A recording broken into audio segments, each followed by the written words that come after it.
तो थोड़ा सा अपने बारे में बताता हूँ कि मैं क्वालिटी पे बहुत ज़्यादा फोकस करता हूँ। असल में पहले दिन गालिबन कोई महीना 2 महीने पहले हमने ये काम शुरू किया, फिर एक अजीब ऊट पटांग चीज़ बन गई, लेकिन अब हम उसको फॉलो कर रहे हैं। अब जैसे कंपनीज़ में पहले भी लोग काम करके जाते हैं या उससे ऑलरेडी काम कर रहे होते हैं लोग, लेकिन उसमें क्लाइंट भी हमारा कहता है कि यार हमें बेहतर से बेहतर चीज़ मिले। अच्छा वैब, ये तो बात ऐसी है कि इंट्रोडक्शन हम क्यों नहीं कराते। असल में पहले दिन गालिबन कोई महीना 2 महीने पहले हमने ये काम शुरू किया, जी सर। तो हमारे जहन में ये बात डाल दी गई कि इंट्रोडक्शन नहीं कराना, एक बात। दूसरी बात हमारे जहन में ये बात भी डाल दी गई कि पुराने तरीके से नहीं करना। तीसरी बात हमारे जहन में ये बात भी डाली गई कि ये उस तरह नहीं होना चाहिए कि नाज़रीन इकराम अस्सलाम वालेकुम, इसको भी हमने साइट पर कर दिया। तो हमने जब सारी बातें साइट पे कर दी तो तकरीबन ऐसा हुआ कि हर चीज़ साइट पर ही हो गई। जी बिल्कुल। ठीक है ना। फिर एक अजीब ऊट पटांग चीज़ बन गई, लेकिन अब हम उसको फॉलो कर रहे हैं। ठीक है। एक बात याद रखना कि अगर किसी स्ट्रेटेजी को आप फॉलो करते हो ना प्रॉपरली, तो कुछ ना कुछ निकलता ज़रूर है, लेकिन अगर उस स्ट्रेटेजी को आप फॉलो नहीं करते ना ठीक तरह से, फिर वो गलत हो जाती है। इसका मतलब ये हुआ कि चीज़ें गलत नहीं होती, जिस तरीके से आप उनको फॉलो करते हो उस पर डिपेंड करता है। तो आप एक ग्राफिक डिज़ाइनर हो, मुझे पता है, ठीक है ना।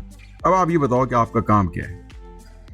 सर देखिए, मेरा तो सबसे पहले काम ये है कि मैं जब ग्राफिक डिज़ाइनिंग करता हूँ किसी भी कंपनी के साथ, अब तो मैं आपके साथ अटैच हो गया हूँ, ये आपको पता है, तो थोड़ा सा अपने बारे में बताता हूँ कि मैं क्वालिटी पे बहुत ज़्यादा फोकस करता हूँ।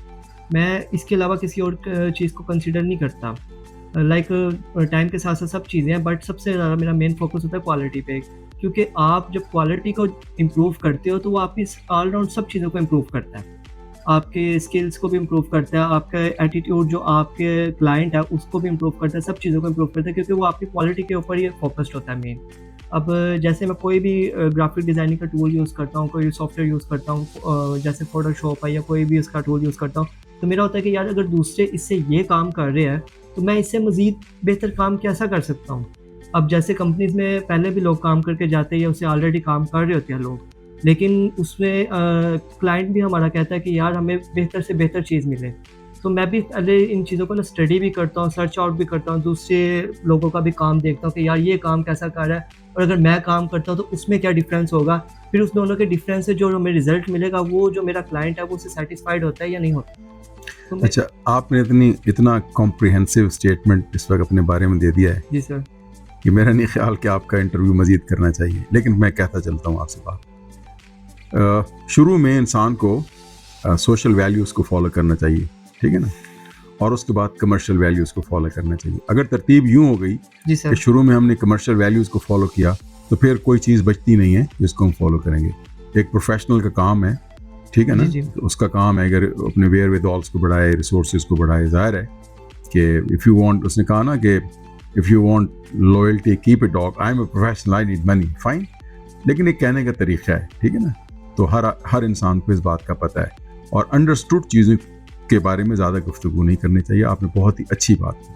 अच्छा, मैं अभी आपसे एक बात पूछता हूँ। जी सर, फ़र्ज़ करें हम ये इंटरव्यू रिकॉर्ड कर रहे हैं, जी बिल्कुल। अगर कंटेंट वाइज ये ऐसा नहीं है कि इसको एक्सेप्ट किया जाए, तो क्या आप अपने अमल से, इल्म से, अपनी नैक से, अपनी स्किल से इसको ऐसा बना सकते हो कि ये बिल्कुल स्टार स्टडीड परफॉर्मेंस बन जाए? सर अगर अपने इल्म से या इन चीज़ों से कर सकता होता तो मैं यहाँ पे थोड़ी बैठा होता। अच्छा। सबसे पहली बात तो ये है कि देखिए आपने जो कंटेंट बनाया वो कितना सॉलिड है दूसरों के लिए। सबसे मेन चीज़ तो कंटेंट ही आपका है ना, तो उसके बाद जो मैं एज़ अ ग्राफिक डिज़ाइनर मैं तो अपनी उसमें पूरा जो मैं उसमें रंग डाल सकता हूँ, जो उसमें कर सकता हूँ वो करूँगा। बट उसका कंटेंट जो है वो आपका मेन चीज़ है। उसके बाद ही मैं उसमें अपनी एडिटिंग या अपने ग्राफिक्स से उसको जो भी चीज़ बनाऊँ मज़े के, तो आप भी कहिए यार मज़ा आया। अब मैं उसमें काफ़ी अच्छी एडिटिंग करता हूँ, काफ़ी मज़े की उसमें चीज़ें डालता हूँ, बट वो ऐसा है कि वो आप देखते हो, आप उन चीज़ों का मज़ा तो आ रहा है, लेकिन जो उसमें कंटेंट है वो आपको या जो हमारे व्यूअर्स उसको देख रहे हैं उनको मज़ा नहीं आ रहा कि यार ये तो बस इसने एडिटिंग किया, कोई कलरफुल ग्राफिक्स आ रहे, ये चीज़ें आ रही, लेकिन इसमें कोई काम की बात नहीं थी। तो उससे भी वो हमारे मेरे ख्याल से कंटेंट हमारा सॉलिड होना चाहिए, वरना तो वो उसकी वो जो एक मकसद है वो मकसद फोर्स अच्छा हो हुबैब, जाता है। ज़रा ये बात जब हम करते हैं ना कि कंटेंट सॉलिड होना चाहिए, असल में ये एक चीज़ ऐसी है जिसको मैं एक्सप्लेन करना चाहिए, ठीक है ना। जी अब बिल्कुल। कंटेंट्स होते हैं, उनको अब आपने सॉलिड की टर्म इस्तेमाल कर दी, मतलब मेज सॉलिड चीज़ है, ठीक है ना। तो बेसिकली बहुत सी ऐसी फ्रेजेस हम इस्तेमाल कर देते हैं बाज़ औक़ात चीज़ों को एक्सप्लेन करने में कि वो क्लियर नहीं होती। तो अगर ये बात आपको समझ आ गई ना कि जी कंटेंट्स कौन से अच्छे होते हैं, बजाय हम कहें सॉलिड कंटेंट, हम के कंटेंट्स कौन से कंटेंट्स अच्छे होते हैं, जी सर, उस पर हमें गौर करना चाहिए। ये बड़ी अच्छी एक आपने अच्छी बात बताई। मेरे ख्याल यहाँ पे हम थोड़ा सा वक्फा ले लेते हैं।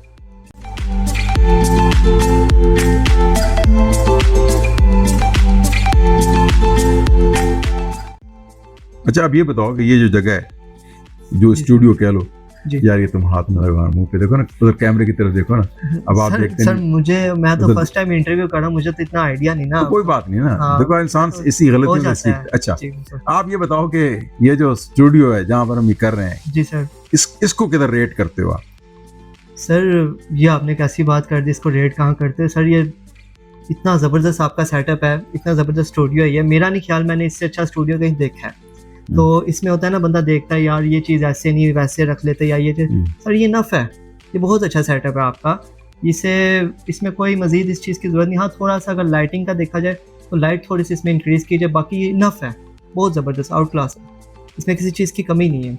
और फ्रेमिंग के हवाले से अगर बात की जाए तो मेरे ख्याल से इसकी फ्रेमिंग भी बिल्कुल ठीक है।